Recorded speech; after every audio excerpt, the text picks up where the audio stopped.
Okay, so this is the fourth talk, the last talk in this series of talks that you've been listening to for the last week. We've heard from Sadanandi, who talked about, as it were, the opposite to metta, the opposite to loving kindness. She talked about hatred and where that comes from, and so on. Javalamali evoked the Buddha and the, as it were, the context of the Metta Sutta, and blended that with her own life and her own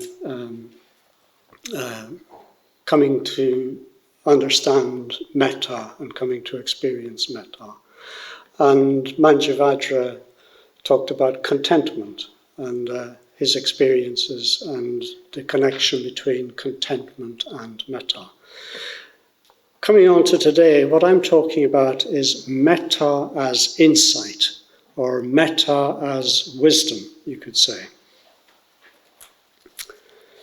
So, I'll start with yes, I think it was late 2019, I was talking to Manjavajra, and he suggested I come out to Spain, to the place where he lives half of the year in Spain, and that we do a retreat together for 3 months.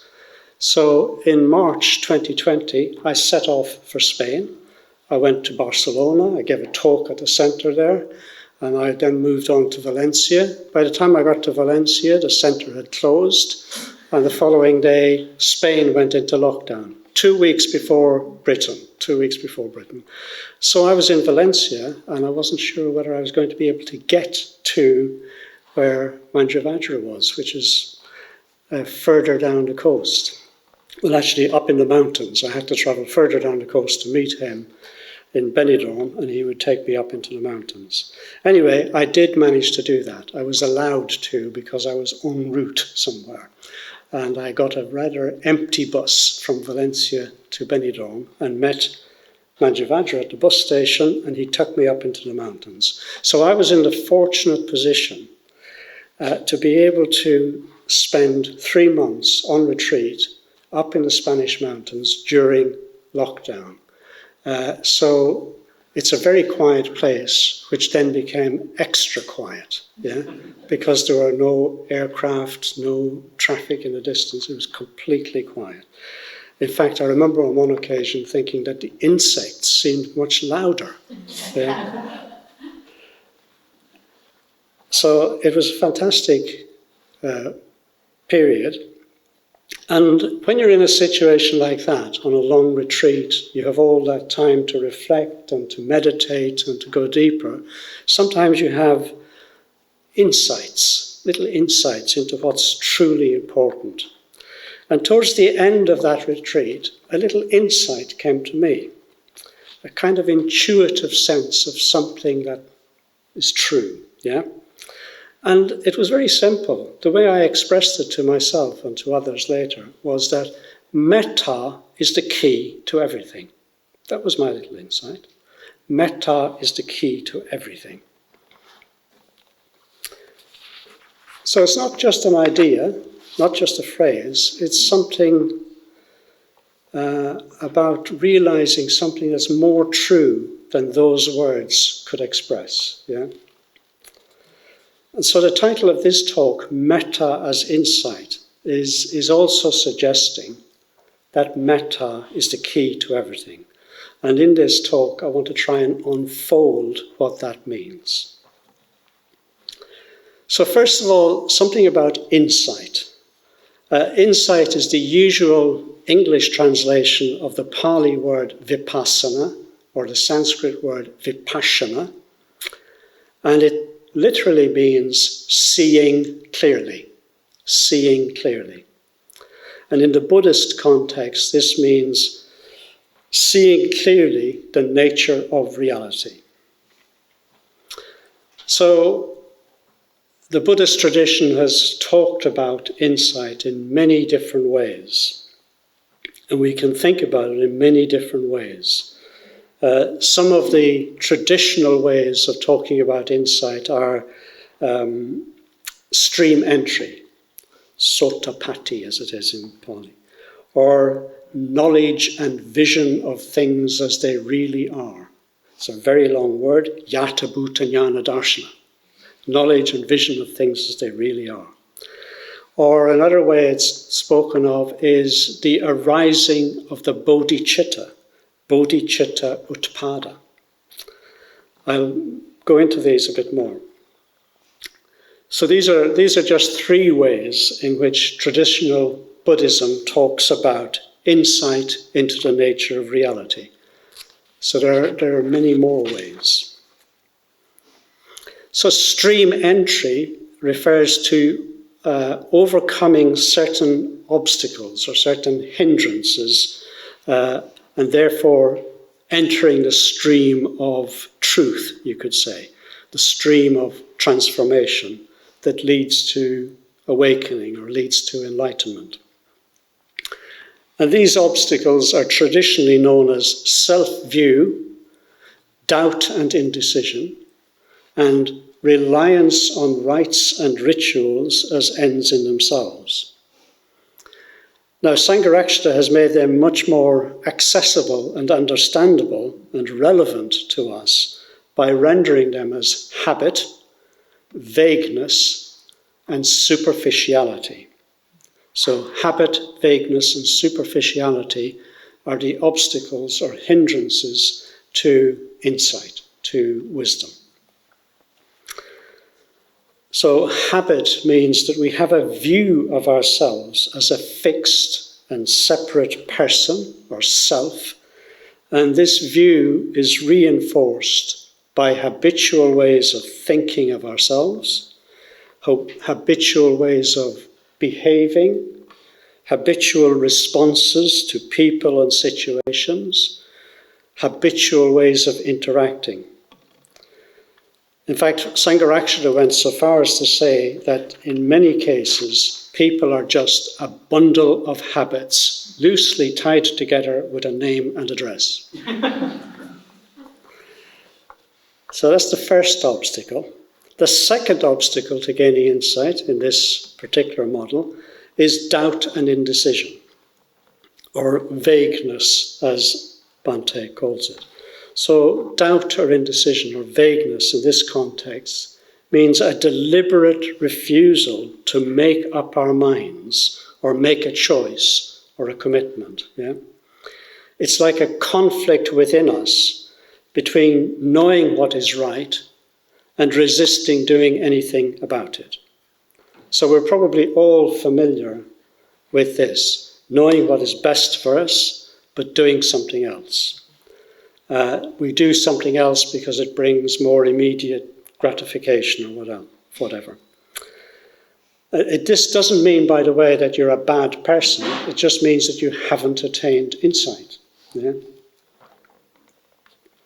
The third obstacle to insight for the stream entrant or the would-be stream entrant is reliance on rites and rituals as ends in themselves, or superficiality. So this means going through the motions without any real conviction or sense of personal agency. It could be a kind of laziness, just doing something because everyone else is doing it. Or we might be seeking approval, or we might be worried about disapproval. Above all, it's a lack of wholeheartedness. And in our case, it's likely to happen when we stop reflecting on why we meditate or why we do puja and just do things mechanically without much sense of their deeper meaning and their implications for the rest of our life. Now, according to Sangharakshita, the opposite to habit, vagueness, and superficiality is creativity, clarity, and commitment. So clear seeing, or vipassana, clear seeing, or the path to clear seeing, in this case means overcoming the habit of being a fixed self by being more creative in our thinking, more creative in our behavior, more creative in our responses to people and situations, and more creative in all our interactions. And creativity implies awareness. Being creative involves developing the awareness or the mindfulness to be able to pause and make choices. Pause and make choices about how we respond or how we behave or even how we think.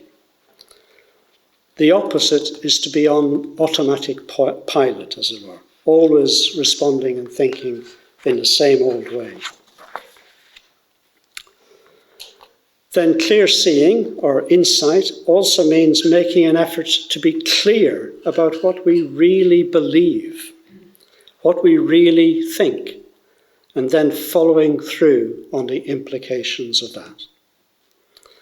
And it means being wholehearted, committed to whatever we really believe in, and acting with purpose. So the implication here is that insight, or clear seeing, or vipassana, is not just intellectual clarity, not just an emotional engagement or wholeheartedness. It's also, and perhaps more importantly, it's a lived experience. It's something we do rather than simply something we think or feel or say or believe. So when a person has insight, and in the traditional sense becomes a stream entrant, it affects how they behave and act in the world. Insight might not even be a thought or an emotion. Bhante Sangharakshara puts it like this. He says, even the deepest insight need not be experienced cognitively. You simply live it, experience it as a fully developed positivity and selflessness that is neither emotional nor cognitive. So you could say that a stream entrant is someone who lives and behaves in an insightful way. They may also have a clear knowledge of the truth and a vision of the ideal of awakening, which is the other traditional way of talking about insight. Knowledge and vision of things as they really are. Yata bhuta jnana darshana. I like saying that word. So knowledge and vision of things as they really are is breaking down this clear seeing into two parts, into knowledge and vision. So knowledge here corresponds to the clarity that I talked about, and vision corresponds to the creativity.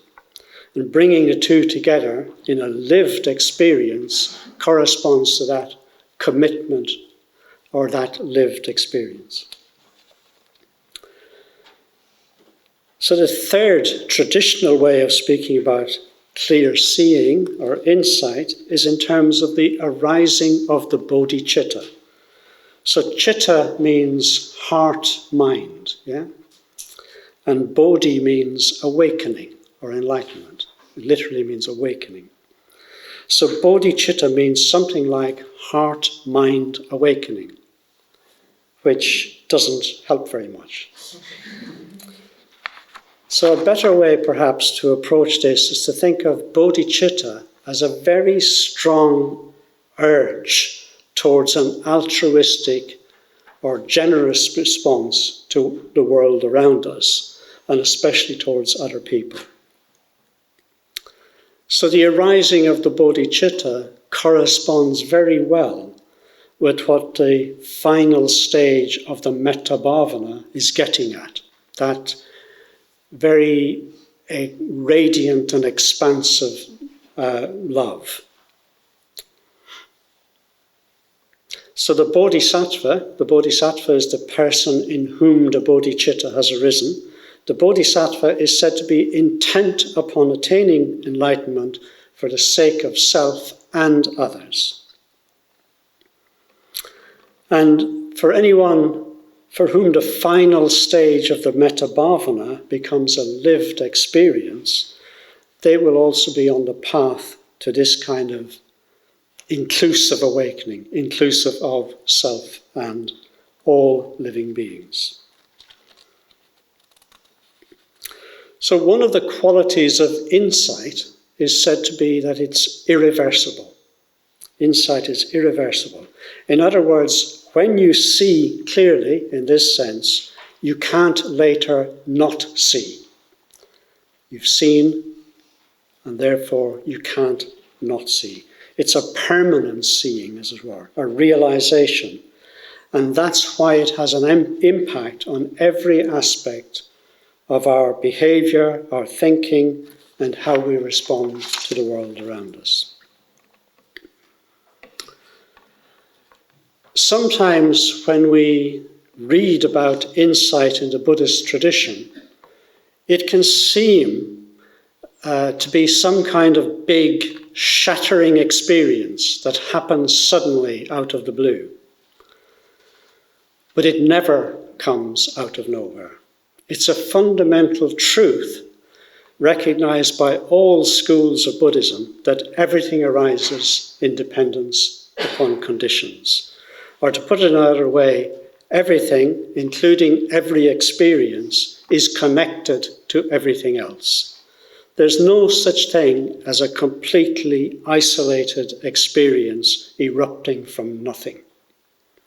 So even if a person seems to have a sudden and isolated experience, unrelated to anything else in their life, that's only because not all of the connections are conscious. So for most people, insight or vipassana or clear seeing will be a process, a gradual awakening, a gradual growth in knowledge, vision, creativity, kindness. And at some point that slips, perhaps imperceptibly, slips into irreversibility. So there's no need to speculate about when that happens or whether that has happened for any particular person. All we need to do is continue following the path of insight, and then we can be sure that it will happen, even if we have no awareness of it having happened. So the path of insight is the path of creativity, clarity, commitment, kindness, generosity. And the path of insight and insight itself manifests in a person's life as unselfish behavior, as a non-attachment to particular outcomes, a flexibility of response to people and circumstances. It also manifests as a bigger perspective that can engage with what is immediately happening, while at the same time not getting caught up in an egotistic way.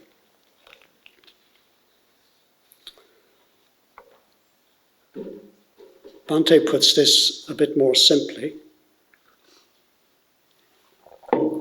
He says, a common misapprehension is to think of insight and egolessness in abstract, even metaphysical terms, rather than as comprising concretely lived attitudes and behavior. But realizing the truth of egolessness simply means being truly and deeply unselfish. To contemplate the principle of egolessness as some special principle that is somehow separate from our actual behavior will leave it as far away as ever. If we find it difficult to realize the ultimate emptiness of the self, the solution is to try to be a little less selfish. The understanding comes after the experience, not before. So that's Bhante. And so he's saying insight consists in concretely lived attitudes and behaviors. And it's important to note that there are two sides to insight here. There's the attitude side, which is, you could say, internal, a state of mind. And then there's the behavior, which is external, how that state of mind is expressed or how it manifests in the world. It's what others see. And both are necessary. Selfless behavior that is not coming from an inner state of kindness or metta is probably simply another form of egotism, maybe a kind of showing off. And a mental state of kindness that finds no expression in giving or in acts of loving kindness is probably just sentimentality. So Bhante talks about these two, attitudes and behavior, as concretely lived. They're not merely ideas, they're not beliefs. When these attitudes and behaviors are concretely lived, it means that they are us. We are not a person who has adopted certain attitudes and behaviors. In this case, selfless, generous, kindly attitudes and behaviors. We are those attitudes. We are those behaviors. Later we come to realize that this means we have some level of insight into the nature of reality. So the understanding may come after the experience. So the experience of concretely lived attitudes and behavior is what is paramount. That's what the spiritual life is really about. And when I see the lives of many of my fellow order members, especially those who've been practicing the Dharma for many years, even decades, what I see is people whose attitudes and behavior are predominantly generous, kind, and selfless. I see many, many people who have dedicated their lives to helping others to become free from existential suffering and its psychological consequences. I see this when I think about the lives of order members, even order members here, for instance, today, like Sadanandi or Manjuvajra, Javalamali, all the order members who've come along for the sake of their sanghas. They've all contributed hugely to creating our spiritual community. And that in turn has created the conditions to enable places like Adhisthana to exist. Places like Taraloka, Padmaloka, Triratnaloka. All of our Buddhist centres and all of our Triratna groups have come into being because of the selfless and generous work of so many order members and mitras in our spiritual community. And I think, in the words of the puja, that they are those to whom respectful salutation is due. So a spiritual community is essential to enabling all of us to grow and develop. The spiritual community of like-minded people, all aspiring to develop and express attitudes of loving kindness, attitudes of mutual awareness and cooperation. That spiritual community is the key condition for the arising of insight in our midst. So they did that very strong urge towards an altruistic, generous response to the world around us, and especially towards other people, which is called the bodhicitta. It's most likely to appear and plant roots in a vibrant, alive spiritual community of united individuals. Bhante Sangharakshita says, the essence of the spiritual life is to bring about a state in which the whole movement and tendency of our being is expansive, spiraling creatively outwards and upwards. The essence of the spiritual life is to bring about a state in which the whole movement and tendency of our being is expansive, spiraling creatively outwards and upwards. So it's much easier to activate this expansive spiraling outwards and upwards in the context of a community of like-minded and mutually supportive people. Much easier than if we're alone and isolated and struggling to meditate or struggling to understand the Dharma without the help of fellow practitioners. And it's this expansive nature of metta, of loving kindness, that makes it an insight activity, and that makes the metta bhavana an insight practice. Insight, or vipassana, as I said earlier, is clear seeing. And what's seen clearly when metta flows is the non-difference between ourselves and others. To quote Bhante again, when metta is experienced in this fully expansive mode and is universal in scope, there is no experience of a self that is separate from anyone or anything else. The mind that has expanded to embrace all beings has gone beyond definition. By definition, he means boundary. It's gone beyond boundaries. Yeah. He also goes on to say that when you've reached this stage of the mind becomes endlessly creative. He says, forgetting the self as a reference point, no longer asking what any given situation means for you alone, you can go on indefinitely and happily expanding the breadth and depth of your interest and positivity.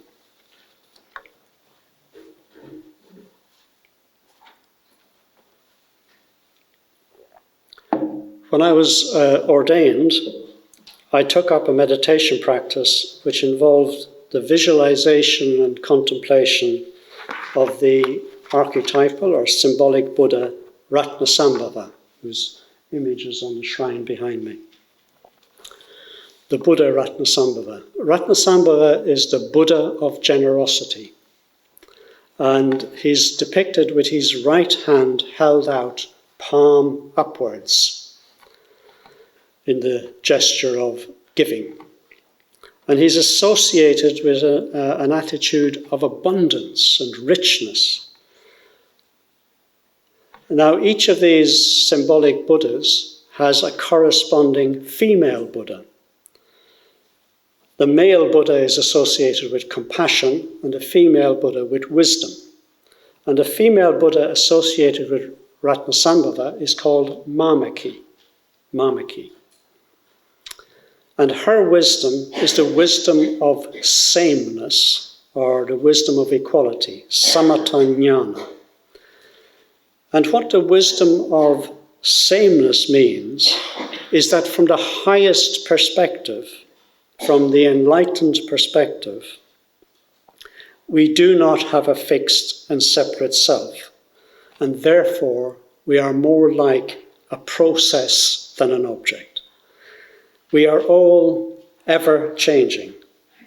Our bodies, our thoughts, our emotions, our perceptions, our willing, our actions, our imagining, everything about us is always changing.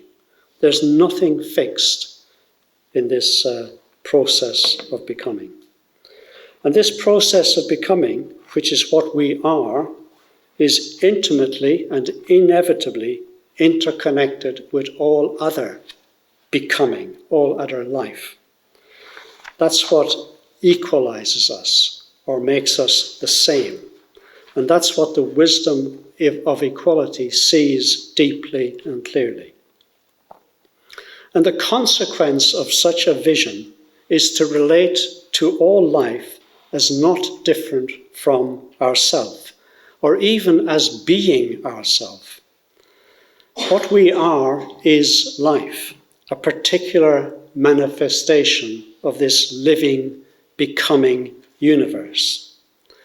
And our unique position as human beings within life is characterized by our self-awareness. Putting this probably more clearly, Bhante says, to understand that one is not so very different from any other human being, and that the world does not revolve around oneself, is an example of an intellectual understanding that is adequate to reality. The world does not revolve around oneself. I'm just going to, for light relief, I'm just going to read you a bit from the Irish poet Paul Durcan, who gives a humorous expression to this sense and experience we have that the world revolves around us. The title of his poem is The Centre of the Universe. And he says, pushing my trolley about in the supermarket, I am the centre of the universe. Up and down the aisles of beans and juices, I am the centre of the universe. It does not matter that I live alone. It does not matter that I am a jilted lover. It does not matter that I'm a misfit in my job. I am the centre of the universe. I'm always here if you want me. I am the centre of the universe. I enjoy being the centre of the universe. It is not easy being the centre of the universe, but I enjoy it. I take pleasure in, I delight in being the centre of the universe. So we probably can all relate to that. But, as Bhante says, to understand that one is not so very different from any other human being, and that the world does not revolve around oneself, is an example of an intellectual understanding that is adequate to reality. So the implication of this is that metta, loving kindness, is the emotion or the attitude and behavior which is adequate to reality. So the wisdom of equality or sameness implies the activity of metta. And the generosity and abundance symbolized by Ratnasambhava represent the activity of metta raised to its highest level. So we could say that Ratnasambhava is the Buddha of expansiveness, the golden yellow Buddha signifying an attitude of constantly expanding outwards in love and kindness towards others. Because in the ultimate sense, there is no real distinction to be made between self and others. So the symbolism of Ratnasambhava is all about expanding awareness in every direction. It's about including everything in awareness. It's about expanding the mind, expanding consciousness until the universe and the mind coincide, become synonymous. What that means on a more everyday, down-to-earth level is mindfulness. What we're aiming at is for a kind of interconnected mindfulness. We need to be aware of ourselves, our thoughts, emotions, words, actions. We need to be aware of other people in the same way, and we need to be aware of our environment, the objects, space, light, colour around us. We need even to be aware of reality, the reality, for instance, of impermanence, the reality of the unsatisfactoriness of worldly things, or aware of the higher truth represented by the Buddha. But our awareness in all of these areas needs to be interconnected. We need to be aware of how everything affects everything else. How everything is always part of the conditions for something else. We could reflect, we could ask ourselves, how does our environment affect us? How do we affect our environment? What effect do other people have on us? And even more importantly, what effect do we have on other people? In what way does reality impact on us, on our environment, on other people? What is the effect of the potential for awakening on our lives? So asking ourselves questions and reflecting in this way, we can develop this, what I call an interconnected awareness, which is an essential basis for awakening. And the symbolism of Ratnasambhava is encouraging this kind of interconnected awareness. When we take our awareness deeper into ourselves and further out into the world around us, the promise, as it were, is that we will experience great beauty and access to energy that is always flowing out in generous activity. And this interconnected awareness is alive, it's rich, it's abundant. In symbolic terms, it's golden yellow, a sun that gives warmth and nourishment everywhere, equally, and encourages us to grow and to emerge from the solid, resistant earth of our mundane, egoistic selves. Ratnasambhava is known as the Buddha of generosity, also as the Buddha of beauty.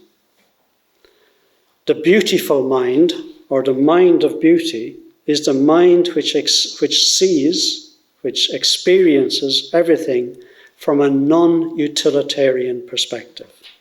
It is an aesthetic appreciation rather than a consideration of usefulness.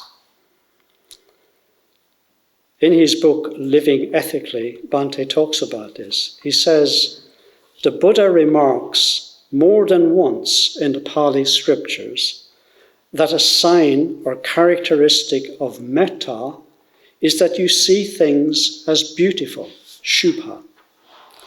This is because the key element of both shubha, beauty, and metta, loving kindness, which raises them above ordinary human emotion, is disinterested awareness. Disinterested here means something like unselfish awareness. A pure delight in the object for its own sake. Or you could say a pure delight in the person for their own sake. So the question is, can we rise to the challenge of this, taking a pure delight in people just as they are, without needing them to become something else for our convenience or to suit our taste? That's the challenge and the wonder of metta. It can raise us above the ordinary attitudes and perspectives of the world around us and contribute to dissolving our own suffering and the suffering of others. So I'm going to finish off with another quote from Bhante from his, what I think, wonderful book, Living with Kindness, which is his commentary on the Karaniya Metta Sutta. He says, metta has the taste of freedom. If you are able to act out of metta, if you treat others as you treat yourself, you are acting as if the distinction between yourself and others simply did not exist. In doing so, you free yourself from the power of the illusion of a separate self. This is insight.